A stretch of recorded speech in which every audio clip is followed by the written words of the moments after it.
বৈষম্য তো আমরা তৈরি করি। এছাড়া আমাদের বাংলাদেশের মেয়েদের আর অন্য দেশের মেয়েদের মধ্যে কোনো পার্থক্য নাই। হ্যাঁ, এটা ঠিক যে রাশিয়ানদের প্রতি ছেলেদের একটু আগ্রহ বেশি। যাই হোক, সারা বিশ্বে নারীরা যেমন এগিয়ে যাচ্ছে, আমরাও পিছাই নাই। সবাই টেকনোলজি দিয়ে আগাইতাছে, আর আমরা আমরা টেকনোলজি দিয়ে আগাইতাছি। টেকনোলজিয়া বিভিন্ন দেশে দেখবেন টেকনোলজিয়ার প্রতিযোগিতা হয়। কেউ রকেট বানায়, কেউ রোবট বানায়, কেউ পাওয়ার প্ল্যান্ট বানায়। আর আমাদের দেশে প্রতিযোগিতা হয় কেক নিয়া। অনলাইনে লাইভে আইসা 3 পিস বেচা নিয়া, কার জামাই সুন্দর, কার আগে কে কক্সবাজার গিয়া আইফোন আনবো, এ নিয়ে প্রতিযোগিতা চলে আমাদের দেশে। দোষটা আসলে কার?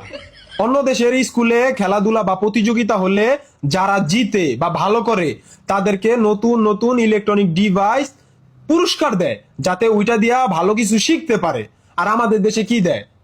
কাচের প্লেট, কাচের জগ, কাচের মগ।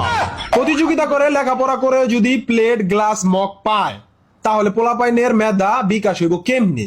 তার উপরে আবার সেই প্লেট, গ্লাস, মগের উপর স্কুলের আর প্রধান অতিথির নাম দেওয়া থাকবো।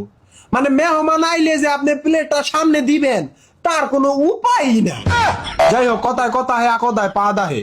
যেই ভাবিরা হোম মিল্ক কেক বানাইয়া রাস্তায় বেচেন, ও সরি, হোমমেড আর কি, তো বেচেন, একটু রাস্তায় ঘষাঘষি টিপাটিপি কম করবেন, নাইলে কেক নরম হয়ে যাইব।